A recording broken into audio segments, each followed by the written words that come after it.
नमस्कार दोस्तों, मैं धर्मराज अकोदिया। स्वागत है आपका।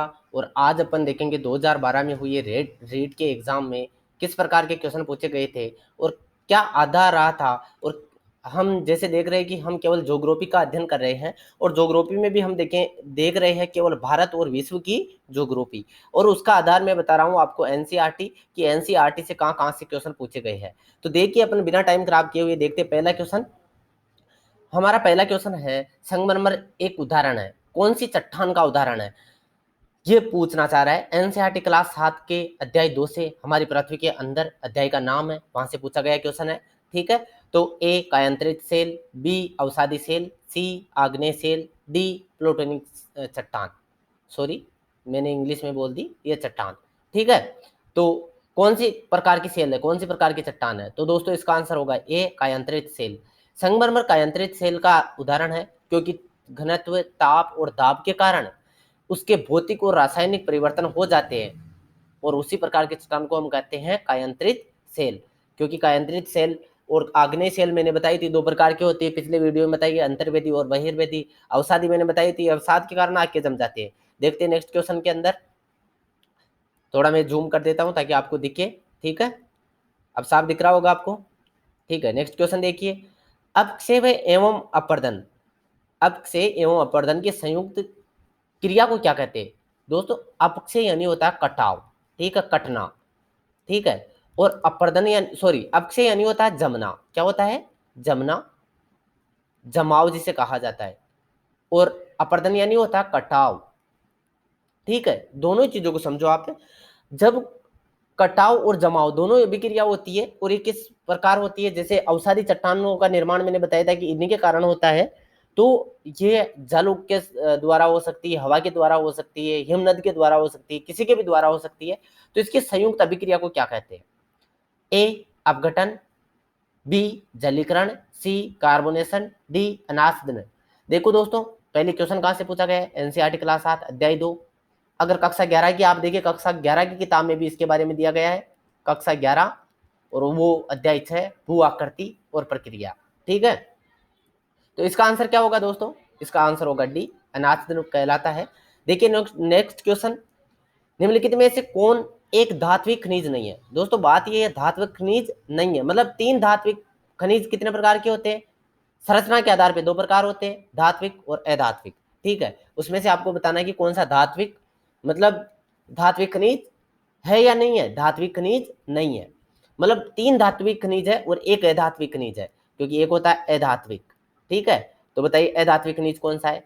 जिसके अंदर धातु की मात्रा उपस्थित नहीं होती उसको कहते हैं अधात्विक खनिज। एनसीईआरटी क्लास 8 अध्याय 3 खनिज एवं शक्ति संसाधन। ए बॉक्साइट, बी तांबा, सी क्रोमाइट, डी अभ्रक। दोस्तों इसका आंसर होगा डी अभ्रक। अभ्रक एक प्रकार का चमकीला पदार्थ, चमकीला पत्थर होता है। ठीक है, बिल्कुल चमकीला पत्थर होता है। इससे जैसे पुराने इलेक्ट्रॉनिक उपकरण आते हैं उनके अंदर इनकी परतें लगाई जाती थी, तो ये वही अभ्रक है दोस्तों। और कभी आपके गहरा कुआं हुआ खोदे तो उसके अंदर इस ऐसी चीजें मिलती है, अभ्रक निकलता है वहां पर। आप देख सकते हो, आप गांव में रहते होंगे तो आप जानते होंगे जहाँ कुआं हुआ खोदते हैं वहां पर मिलते ही है। निम्न में से कौन सा एक युग्म सम्मिलित नहीं है? कौन सा है जो गलत है? मतलब एनसीईआरटी क्लास 8 अध्याय 3 खनिज और शक्ति संसाधन के अध्याय से उठाया गया है।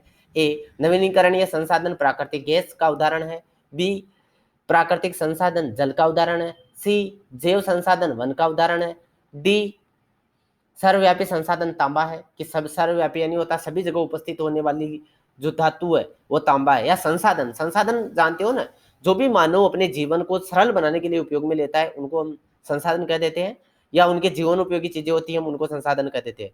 तो दोस्तों इसमें गलत आंसर होगा डी। आंसर है सही नहीं है। ठीक है, तो क्या हो जाएगा गलत? डी तांबा। तांबा सर्वव्यापी संसाधन नहीं है। ठीक है, चलते हैं नेक्स्ट क्वेश्चन में। सतत पोषण विकास की अवधारणा का संबंध है। दोस्तों पहले इस चीज को समझो कि सतत पोषण किसे कहा जाता है। सतत पोषण कभी भी बात आ जाए तो सतत पोषण होता है पर्यावरण संरक्षण, पर्यावरण संरक्षण के साथ साथ किसको बढ़ावा दे? पर्यावरण संरक्षण के साथ साथ क्या हो? विकास। बात समझ में आ रही मेरी? कि विकास और पर्यावरण संरक्षण दोनों ही साथ साथ हो, इसको हम कहेंगे सतत पोषणीय विकास। क्या बात समझ में आ गई क्या? सतत पहुंचने विकास उनको कहते हैं। जैसे उदाहरण के देखो, अपनी किस्मत आज अच्छी है, आज 5 जून है और आज विश्व पर्यावरण दिवस है, ठीक है। तो विश्व पर्यावरण दिवस के दिन इस अपन भूगोल का अध्ययन कर रहे हैं। तो कल मैं विश्व पर्यावरण दिवस पे एक वीडियो अपलोड करूंगा, जो कब शुरुआत हुआ, कब से ये चीजें चल रही है, कैसे इसका निर्माण हुआ, पहली बार कब इस पे विचार किया गया, इन सभी की बात हम उसके अंदर करेंगे। तो दोस्तों उस पर जरूर आइए आप, कल 9 बजे आपको हर रोज आपको 9 बजे क्लास मिलेगी अब, ठीक है। तो सतत पोषण विकास के उदाहरण समझ गए, पर्यावरण के संरक्षण के साथ साथ विकास को बढ़ावा देना, ए संसाधनों के अधिकतम उपयोग से, बी संसाधनों के संरक्षण से, सी संसाधनों के औद्योगिक उपयोग से, डी ऊर्जा संसाधनों के विकास से। दोस्तों इसका आंसर होगा बी संसाधनों के संरक्षण से। सतत पोषण विकास का अर्थ समझ में आ गया ना आपको? सतत पोषण विकास का अर्थ होता है संसाधनों के संरक्षण से। मैंने बताया था कि संसाधनों का संरक्षण हो ताकि भविष्य में आने वाली पीढ़ी के लिए भी क्या हो, उनका फायदा उठा सके या उनका उपयोग कर सके। मतलब आने वाली पीढ़ियों के लिए भी अपने मतलब संसाधनों को बचाकर रखना, ठीक है। देखिए आगे, वन्य जीवों को कम होने का एक प्रमुख कारण है, वन्य जीव जो है वो कम हो रहे हैं, उनका सबसे बड़ा कारण कौन सा है?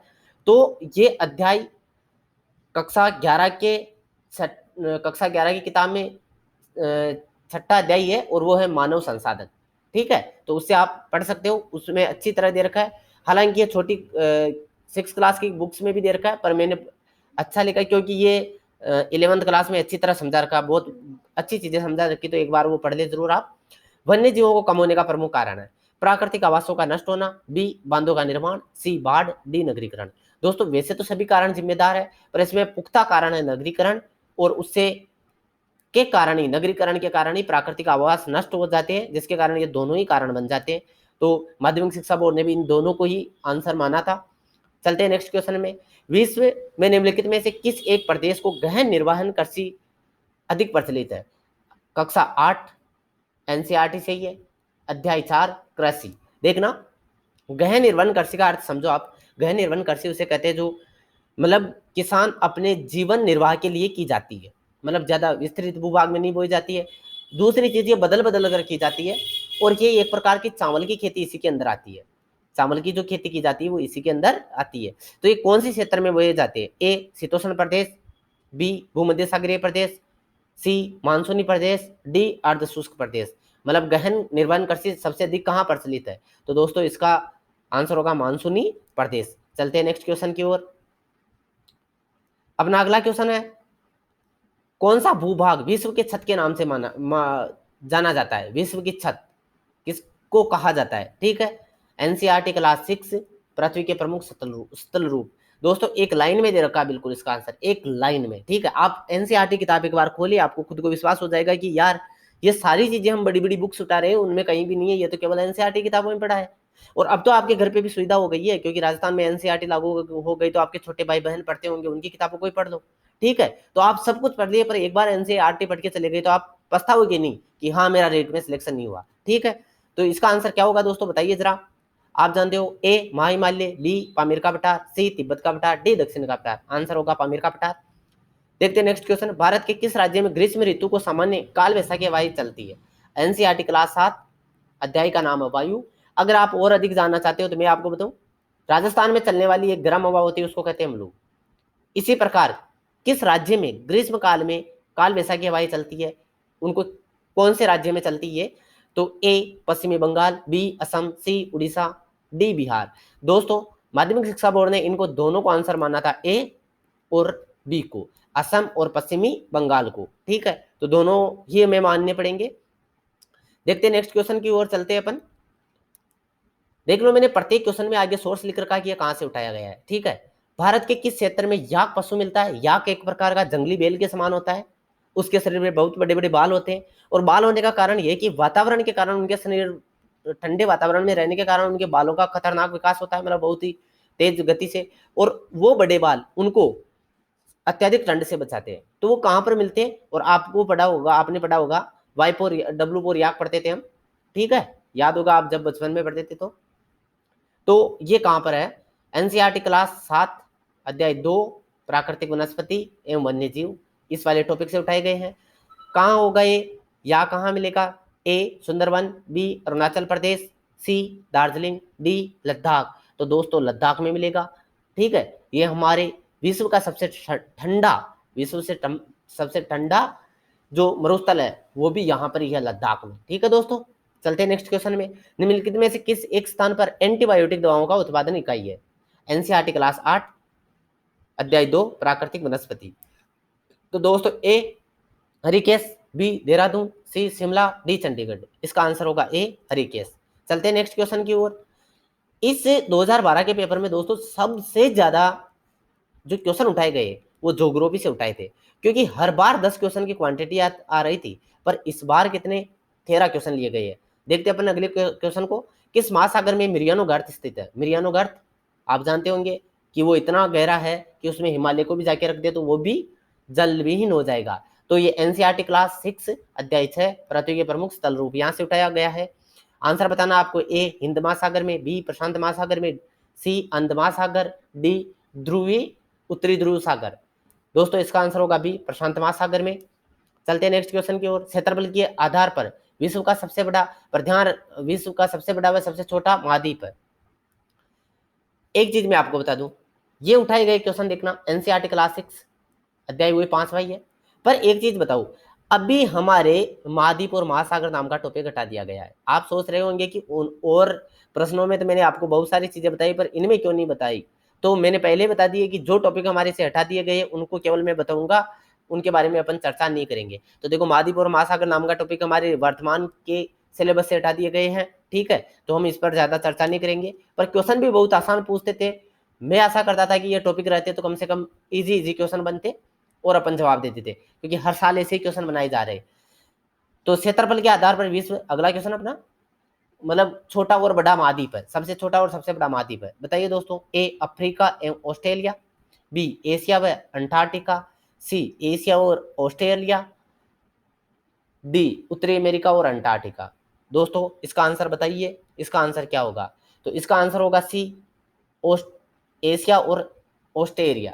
ऑस्ट्रेलिया, ठीक है, ये सबसे छोटे, सबसे बड़ा एशिया, सबसे छोटा ऑस्ट्रेलिया। ठीक है दोस्तों, चलते हैं नेक्स्ट क्वेश्चन की ओर। निम्नलिखित में से कौन सा पृथ्वी का परिमंडल नहीं है? परिमंडल यानी होता है दोस्तों कोई पृथ्वी को जो चारों ओर से घेर रखे उनको कहते हैं पृथ्वी का परिमंडल। तो कौन सा नहीं है? ठीक है, मैं वायुमंडल की बात नहीं कर रहा हूं, मैं परिमंडल की बात कर रहा हूं, जो पृथ्वी को चारों ओर से घेरे रखते हैं या पृथ्वी को जीने योग्य बनाते हैं, एक दूसरे पर निर्भर होते हैं। तो ये बहुत ही इंपॉर्टेंट टॉपिक है, आप इनको पढ़े, क्योंकि इससे क्वेश्चन जरूर मिलेगा। इस बार भी हर बार पूछा जा रहा है, आपको पता है गई बार भी ओजोन मंडल से संबंधित क्वेश्चन पूछा था 2011 के अंदर। आप देखिए पिछले पेपर में, देखिए मैंने अपलोड किया, उसके अंदर अच्छी तरह समझा रखा है। ए वायुमंडल, बी ओजोन मंडल, सी जैवमंडल, सी डी स्थल मंडल। दोस्तों ओजोन मंडल परिमंडल नहीं होता है। परिमंडल में क्या होता है? वायुमंडल, स्थल मंडल और जल मंडल। वायुमंडल, स्थल मंडल और जल मंडल, ये तीनों होते हैं।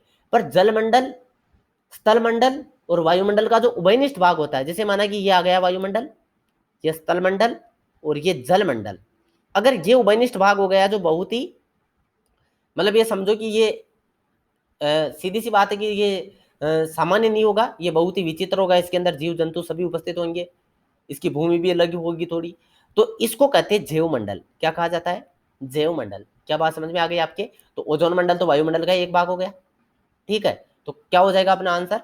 ओजोन मंडल। ओजोन मंडल इन परिमंडल से नहीं है। तो दोस्तों धन्यवाद, और मैं आशा करता हूं कि यदि आपको वीडियो अच्छा लगे तो लाइक, शेयर और सब्सक्राइब कर दे। इतना ही आपसे साथ चाहता हूं। बाकी मैंने आपको बता दिया कि जितने भी भारत के अंदर टेट के एग्जाम होते हैं सभी के मैं अलग अलग सब्जेक्ट के वीडियो अपलोड करूंगा, अलग अलग, जैसे इस प्रकार मैंने सोर्स दे रखा, इसी सोर्स के साथ, क्योंकि आपको पता भी रहना चाहिए कि हमें क्या पढ़ना है, कैसे पढ़ना है और कितना पढ़े जिससे हमारा सिलेक्शन हो जाए। क्योंकि आज भी अपने एक गाइड देखे तो उसके अंदर 1000 पेजों की संख्या जरूर होती है। अगर 1000 पेज को अपन पढ़े तो हमारे पास, ये समझो कि पढ़ते पढ़ते कुछ बोरिंग सा हो जाता है कि अपन क्या करें। ठीक है, तो धन्यवाद वीडियो को अंत तक देखने के लिए।